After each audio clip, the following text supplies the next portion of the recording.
a land use attorney by trade, but I am the corporate counsel of 13 Floor Homes, and I'm here, and I'm going to be leading the presentation tonight, but there are several other 13 Floor Homes teammates here.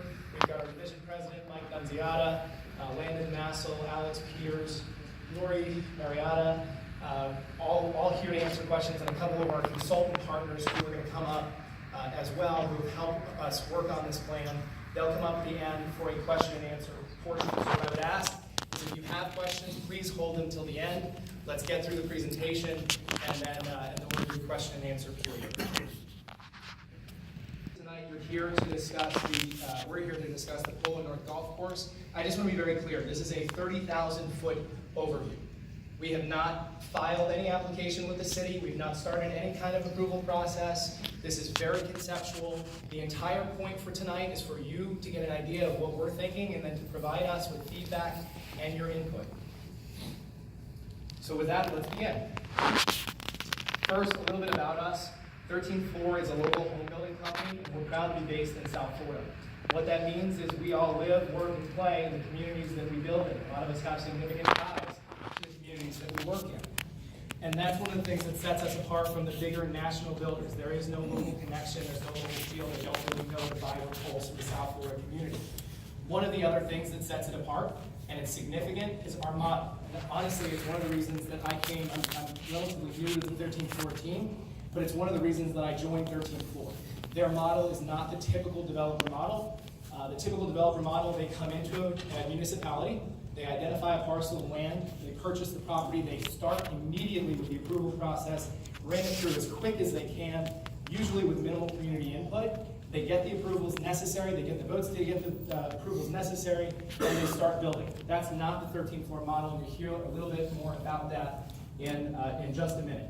What I like is we kind of do the reverse. We come in first, we meet with the community stakeholders, we come up with our conceptual plan, and then, and only then, do we actually formally apply in the process. So the subject property, as you all are well aware, is the 55 acres north of Forest Hill between Royal Fern and South Shore.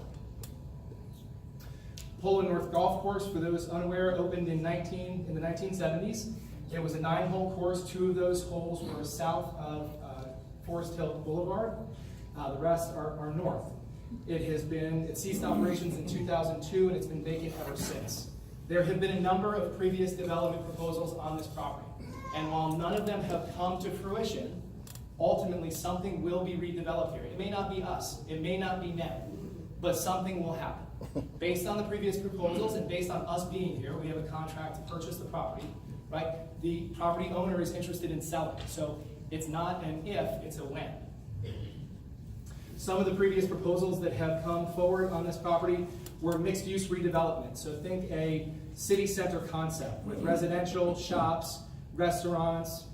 There was a congregate living facility proposed. There was an extended stay motel, medical offices, and most recently a tennis camp concept. One thing that all of those have in common is they're all commercial and they all draw the public to the site. What you'll see in our proposal, is it's all residential, and it's designed to blend into the surrounding community and minimize any impact. So before we get to the formal proposal, let's talk golf for a second and how we got here on this course. As I'm sure many of you are aware, there have been a number of closures over the years. As a matter of fact, there's over 1,000 across the United States. But nowhere is the problem more acute than right here in South Florida, where you've seen over 40 courses close in just the last 10 years. And what's driving this is basically a number of reasons, but the 2 dominant are an oversaturated market. You've got courses everywhere. And what's happening is as these courses continue to try and stay alive, they're cannibalizing one another. They're cutting rates, they're competing with one another on fees, which is great for the golfer, not so great for the golf course. At the end of the day, so many of these courses have continued to go under. The second thing driving that is a decrease in playership. We're not just talking new players to the game of golf, but existing players. I like golf. I used to golf a heck of a lot more than I do now. I think that's the general consensus among a lot of people who don't have the time or commitment to be out there for several hours a day. That's all had an impact, and kind of the 2 together have created a perfect storm, causing a lot of these course closures. So this has created a question across communities across the United States, and that's, what do we do with this course? Well, by and large, those courses are being repositioned and redeveloped.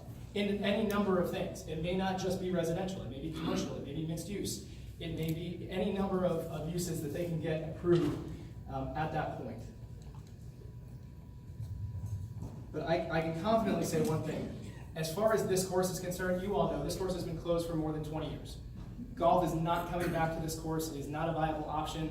Somebody would have to spend a tremendous amount of money just to bring it back to playable shape, and then it would be likely be a losing proposition from there. So it's just not realistic.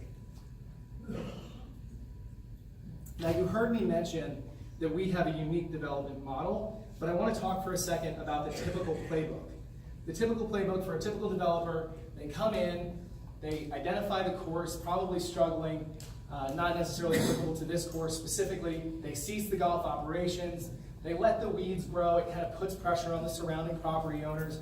In some cases, they take away views. They'll fence the entire perimeter of the course. In some municipalities, they are totally able to do that. As a matter of fact, in my hometown, they did that with a former course. They'll enter into some form of litigation with the municipality or with the neighbors, whatever the case may be. They may assert political pressure on your local elected officials, but ultimately what happens is there's division in the community, there's unrest in the community, there's uncertainty in the community, but ultimately they find a way to get the approvals and they make their development. Notice nowhere in this span is there community input. That's one of the things that makes us unique, and that's one of the reasons that we don't subscribe to this model. Now, I will say, if I had to guess, your property right now, that property right now is somewhere between the takeaway views and litigation section. Okay, not from us, but it's been in that cycle for the last 20 years with all the different proposals that have been made.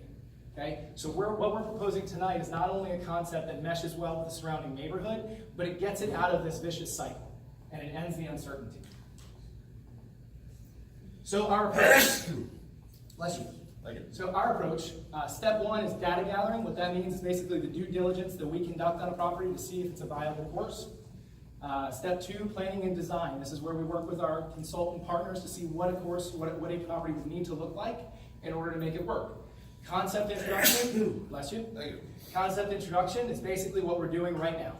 Okay, and then somewhere between step 3 and step 4, you've got that community input portion that I've mentioned a couple times tonight. And that's what we're doing after the presentation. We want to get your feedback. Then and only then do we go to step 4, which is plan approvals. That's where we actually apply with the governing body and seek the approval to complete the development. And finally, step 5, which is the implementation of the plan, carrying it through to development. So I want to talk about a couple of those. Obviously, we're not through step 4 or step 5, but I want to talk about a couple of those as it relates to this property. Okay, so first, when you look at the data gathering portion, we're talking about the technical aspects and the development potential of the site. You're looking at a property that is currently zoned commercial recreation. You're looking at future land use of commercial recreation. Now, what a lot of people see is they see commercial rec and they say, oh, that means open space. But it doesn't. As a matter of fact, in the village code today, you can do several different uses. I'm going to list them off for you. Several different uses with very little additional approval from the governing body. So I just want to dispel with the myth that commercial rec automatically means it's got to be open space. These are some of the things that would be permitted on the site with little to no additional approval. Automotive service station, so a gas station. Assembly uses. So this is nonprofit uses that are open to the public. They're a medical or other service provider. So actually listed in your code as an example is a soup kitchen or a nonprofit health services center. Okay? Medical and dental office, printing and copying services, antennas and utility structures, monument sales, which literally means headstones and gargoyles for grave sites. Not even kidding. So what does this mean to a typical developer? Some of these things, some of these uses, including the property owner, mind you, some of these uses would not require very much, if any, further approval from the village. In some cases, they could go in and literally apply for a building permit. These are called permitted uses. So let's talk about the second half now. If we were to, as we plan to, have the property rezoned, we would have it match some of the surrounding zoning. Some of the surrounding zoning to the northeast is generally 3 to 5, the density is 3 to 5 units to the acre, right? So we'd be in that similar range. What you're looking at 55 acres is somewhere around 270 potential units. That's not what we're recommending. It's far higher than what we're recommending. But the typical developer, that's what they could potentially get given the aspects of the property, excuse me. Last but not least, I want to spend a couple seconds talking about this last point. There are no restrictive covenants on this property. A lot of the golf course closures and a lot of the golf courses that we've helped redevelop have restrictive covenants. What that means is a legal agreement between the original developer of the golf course and the surrounding property owners that says you can only redevelop to these uses, or it must stay a golf course for this many years, or put some other number of restrictions in place. Those don't exist here. This is a privately owned property.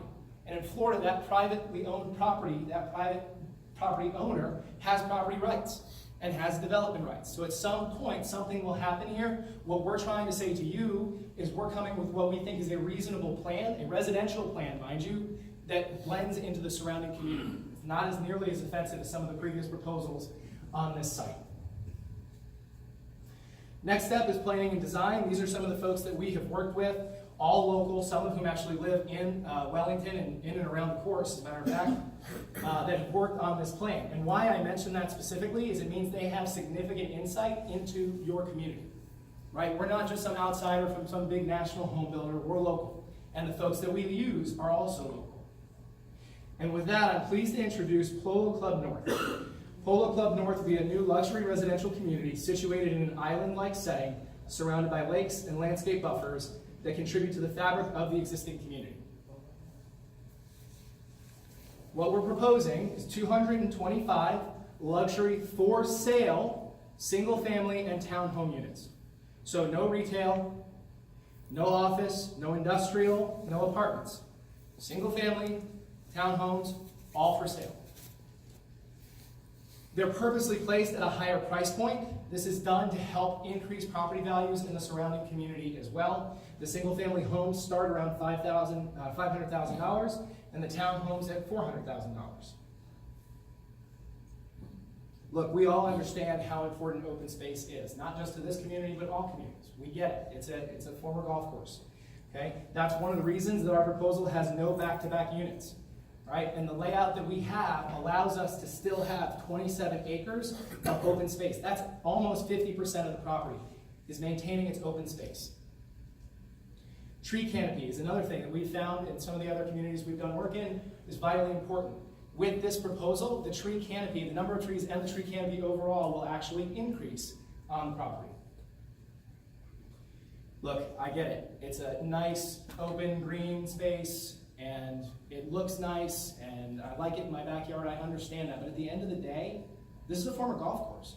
This was a golf course from the 1970s, which means for decades, chemicals were poured into the ground, right? So regardless of what goes here, and it doesn't matter what use it is, whether it's a park or anything else, you can't just leave it the way it is. It's going to cost millions of dollars to remediate that.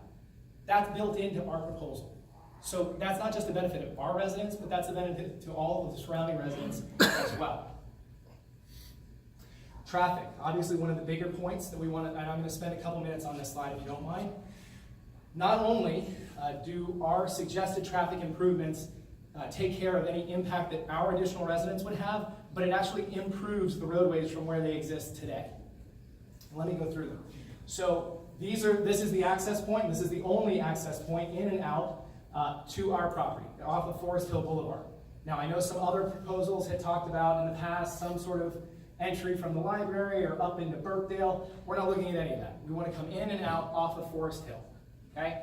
How many of you, show of hands if I can see you, have ever been stuck at the light South Shore trying to either make a left or make a U-turn and you're backing up onto Forest Hill?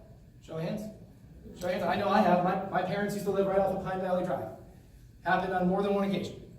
Okay? But these two additions, one is a new U-turn.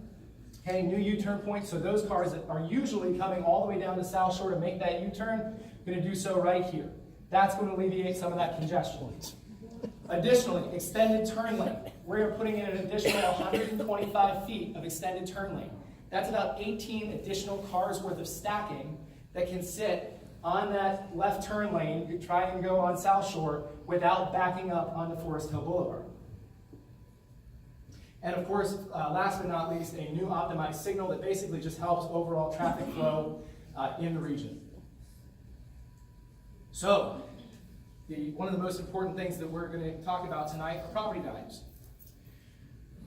As mentioned previously, this proposal actually increases the property values of the surrounding neighborhoods. Okay? I know there's a lot of talk out there, property values are going to plummet. It's just not the case. And you don't have to take my word for it. Take a third party. We used an independent third-party national real estate consulting firm to assess one of our previous projects and the impact that it had. So I'm going to take you through that project for just a second. So what you can see, I know there's a lot to digest on this screen, but you have the homes that were adjacent to the former course in red. You've got the golf community in the city, which means a similarly situated property around the golf course in that same city. You've got the entire city, and then you've got in comparison to that zip code. Okay, so during what we're calling the uncertainty period, this is where the developer had purchased the course and the golf had stopped operating. Nobody really knew what was coming. Okay, now I will admit, look at the years, 2006 to 2011. I understand that that was the downturn, but look at the difference, 67% compared to the rest of the market. So they were actually losing more property value than the other units, the other market homes, even in the downturn. Okay. Now fast forward, the developer announces the purchase and the current plan. So we actually went out and publicized this was the plan. It removed the uncertainty. It said this is what it's going to be. It's going to be a residential community. It's not going to be multi-story apartments. It's not going to be garden-style apartments. It's not going to be anything like that. It's not going to be commercial. It's all going to be residential. Okay? And you can tell, again, I will admit, 2011, 2017, right? That's the rebound. But look at the difference.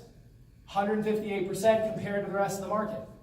Now, folks, nobody in here is telling you your property values are going to go up 158%. Wouldn't that be nice? Right? But what I'm trying to get across to you all is this fallacy that your property values are going to plummet just because someone comes in and develops the course is not accurate. It depends on the way that it's done. It depends on the use. It depends on so many factors included in the project that's actually being proposed. Finally, what you can see from here, and I'm sorry that should say 2018, construction starts to current, we are still outpacing the rest of the market.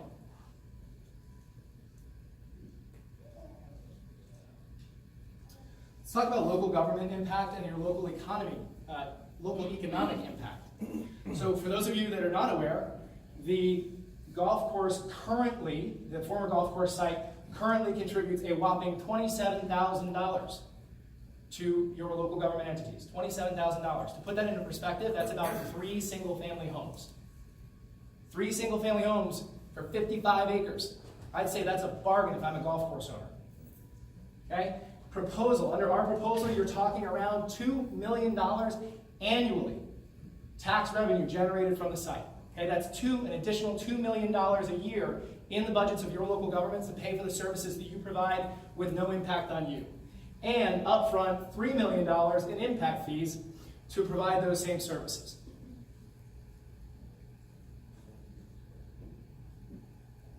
So folks, I know that was quick. I know that I'm a fast talker and I'm a little under the weather, so if my voice is draining in and out, that's why. I'm sorry.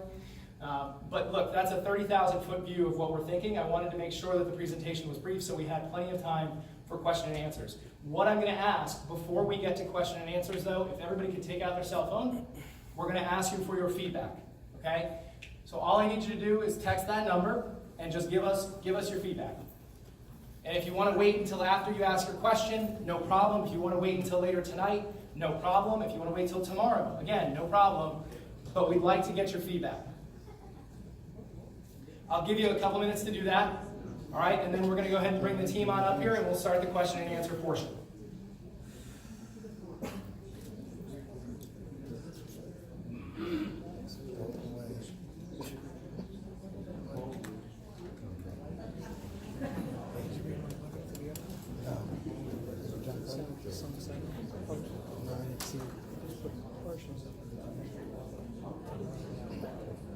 You should send it to me and put it on my Facebook.